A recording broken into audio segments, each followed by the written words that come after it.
श्री महालक्ष्मी व्रताची कथा, गुरुवारची मार्गशीर्ष व्रत कथा। श्री लक्ष्मीची कृपा आपल्यावर व्हावी, तिने आपल्या घरात सतत वास करावा, पैसा, शांती, समाधान घरात नांदावे म्हणून श्री महालक्ष्मीचे व्रत करतात। हे व्रत केल्याने मनातल्या सर्व इच्छा पूर्ण होतात। श्री महालक्ष्मीची अनेक नावे, अनेक रूपे आहेत। पार्वती, सिंधू कन्या, महालक्ष्मी, लक्ष्मी, राजलक्ष्मी, गृहलक्ष्मी, सावित्री, राधिका, राशेश्वरी, चंद्रा, गिरिजा, पद्मा, मालती, सुशीला अशा विविध नावांनी श्री महालक्ष्मी ओळखली जाते। अशा या सर्वांभूती असलेल्या श्री महालक्ष्मीची ध्यानी घ्यावी अशी ही कहाणी आहे, द्वापार युगातली, आपल्या भारतातील सौराष्ट्र देशात घडलेली। तेथे एक राजा राज्य करीत होता। त्याचे नाव भद्रश्रवा। तो शूर होता, दयाळू होता, प्रजादक्ष होता। 4 वेद, 6 शास्त्रे, 18 पुराणे यांचे ज्ञान त्याला होते। अशा त्या राजाच्या राणीचे नाव होते सुरचंद्रिका। राणी रूपाने सुंदर होती, सुलक्षणी होती आणि पतिनिष्ठ होती। त्यांना एकूण 8 अपत्ये होती, 7 पुत्र आणि त्यानंतर झालेली एक कन्या। राजा राणीने कन्येचे नाव शांबाला ठेवले होते।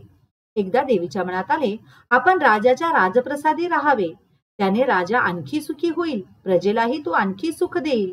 गरिबाकडे राहिले तर सगळ्या संपत्तीचा तो एकटाच उपभोग घेईल। म्हणून देवीने एका म्हातारीचे रूप घेतले, फाटकी वस्त्रे ल्याली, आधारासाठी काठी घेतली आणि काठी टेकत टेकत ती राणीच्या महालात दाराशी आली। तिला पाहताच एक दासी पुढे आली। तिने म्हातारीला विचारले, कोण ग बाई तू, कुठून आलीस, काय काम काढलंस, तुझं नाव काय, गाव काय, काय हवंय तुला? म्हातारीचे रूप घेतलेली श्री महालक्ष्मी म्हणाली, माझं नाव कमलाबाई, द्वारकेला राहते मी, तुझ्या राणीला भेटायला आले। कुठे आहे ती? दासी म्हणाली, राणीसाहेब महालात आहेत, त्यांना सांगायला गेले तर त्या माझ्यावर रागवतील, तुला त्या कशा भेटतील, तुझा अवतार पाहून त्या तुला हाकलूनच देतील, तू इथेच थोडा वेळ आडोशाला थांब। म्हातारीला राग आला। ती संतापून म्हणाली, तुझी राणी गेल्या जन्मी एका वैश्याची पत्नी होती। तो वैश्य फार गरीब होता, त्यावरून त्या दोघांची नेहमी भांडणे होत। नवरा तिला मारहाण करी। त्या त्रासाला कंटाळून एक दिवस ती घर सोडून गेली आणि जंगलात उपाशी तापाशी भटकू लागली। तिची ती अवस्था पाहून मला तिची दया आली। मी तिला ऐश्वर्य, सुख आणि संपत्ती देणाऱ्या श्री महालक्ष्मी व्रताची माहिती सांगितली। त्याप्रमाणे तिने ते व्रत केलं। तिच्या व्रताने महालक्ष्मी प्रसन्न झाली। तिचे दारिद्र्य संपले, तिचे घर संपत्ती समृद्धीने भरले, तिच्या जीवनात आनंद भरला। मृत्यूनंतर लक्ष्मी व्रत केल्यामुळे ती दोघे पती पत्नी लक्ष्मी लोकात वैभवात राहिली। या जन्मी त्यांना जन्म राजकुळात झाला आहे। देवीच्या कृपेने ती आता राणीपदावर बसली आहे। म्हातारीचे बोलणे ऐकून दासीच्या मनात जिज्ञासा निर्माण झाली। तिने म्हातारीला पाणी दिले, नमस्कार केला आणि म्हणाली, मला सांगाल ते व्रत, मी करीन ते नेमाने, उतणार नाही, मातणार नाही, घेतला वसा टाकणार नाही। म्हातारीने दासीला लक्ष्मी व्रताची माहिती सांगितली। मग ती उठली व काठी टेकीत निघणार तेवढ्यात राणी तरातरा महालातून बाहेर आली। फाटक्या वस्त्रातील म्हातारीला पाहताच ती संतापली आणि उर्मटपणे म्हणाली, कोण ग थेरडे, इथे कशाला आलीस, जा इथून। तिने पुढे होऊन म्हातारीला घालवून दिले। ती म्हातारी म्हणजे प्रत्यक्ष महालक्ष्मीच होती, हे राणीला कळलेच नाही। राणीचा तो उर्मटपणा पाहून महालक्ष्मीने तिथे न थांबता स्वस्थानी जाण्याचे ठरवले। राणीचा महाल सोडून म्हातारी निघणार तोच एक मुलगी लगबगीने बाहेर आली। ती मुलगी होती राजकन्या शांबाला। तिने येऊन म्हातारीला नमस्कार केला आणि कळवळून म्हणाली, आजी रागावू नका, माझी आई चुकली, तिच्यासाठी मला क्षमा करा, मी तुमच्या पाया पडते। राजकन्येचे ते बोलणे ऐकून श्री महालक्ष्मीला तिची दया आली। तिने शांबाला लक्ष्मी व्रताची माहिती सांगितली। तो दिवस मार्गशीर्ष महिन्यातला पहिला गुरुवार होता।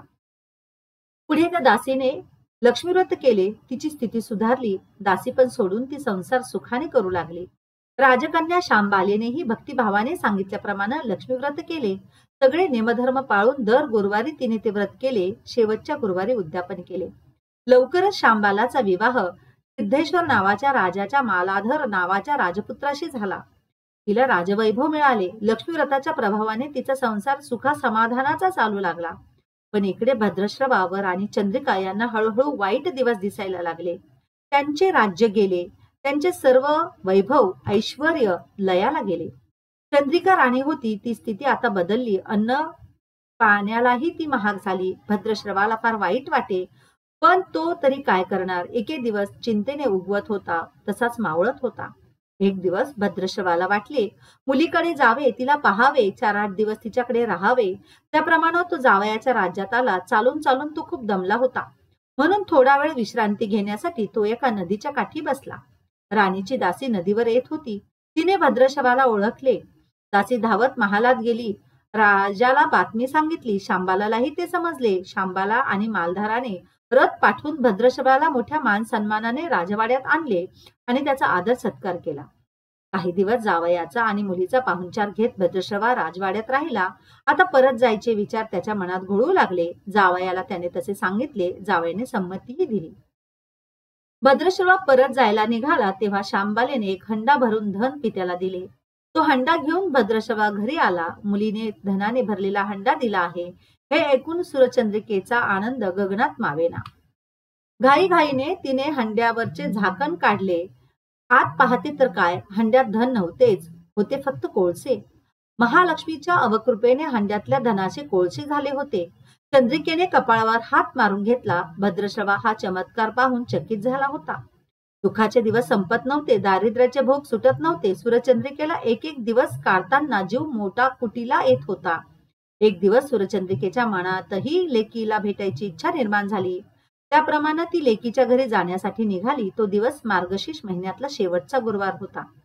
सुरचंद्रिका लेकीच्या घरी पोहोचली तेव्हा शांबाला व्रताचे उद्यापन करीत होती.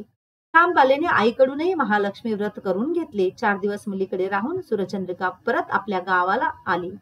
लक्ष्मीव्रत केल्यामुळे काही दिवसातच त्यांना त्यांचं पूर्वीचं वैभव परत मिळाले.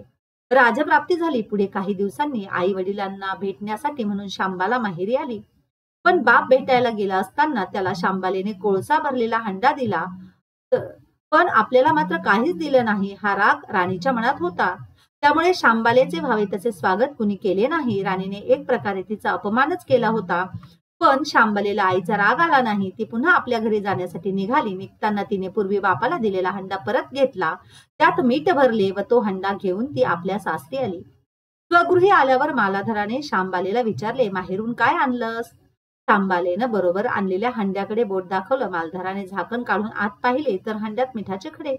मालाधराने चकित होऊन पत्नीला विचारले, हे काय? या मिठाचा काय उपयोग? शांबाला म्हणाली, थोडं थांबा म्हणजे कळेलच. त्या दिवशी शांबालेनं कुठल्याच पदार्थात मीठ घातले नाही. सगळेच पदार्थ आणि मालधाराला जेवायला बसल्यावर तिनं त्याला सगळे पदार्थ वाढले. सगळे जेवण त्याला आळणे लागले. मग शांबालेने पानात थोडे मीठ वाढले. अन्न पदार्थात ते मिसळतात बेचव अन्नाला चव आली. हा मिठाचा उपयोग. शांबाला पतीला म्हणाली. मालधारालाही तिचे म्हणणे पटले. थोडक्यात जे कुणी महालक्ष्मी व्रत श्रद्धेने आणि मनोभावे करतील त्यांना श्री महालक्ष्मी प्रसन्न होऊन त्यांच्यावर तिची कृपा होईल. पण श्रीमंती आल्यावर सुद्धा माणसाने उतू नये. नित्यनेमाने श्री महालक्ष्मी व्रत करावे. देवीचे मनन चिंतन करावे. म्हणजे देवी सदैव तुमच्या पाठीशी उभी राहील, तुमची मनोकामना पूर्ण करेल. महालक्ष्मीची ही कहाणी गुरुवारची सुफळ संपूर्ण. ओम महालक्ष्मी नमः. ओम शांती शांती.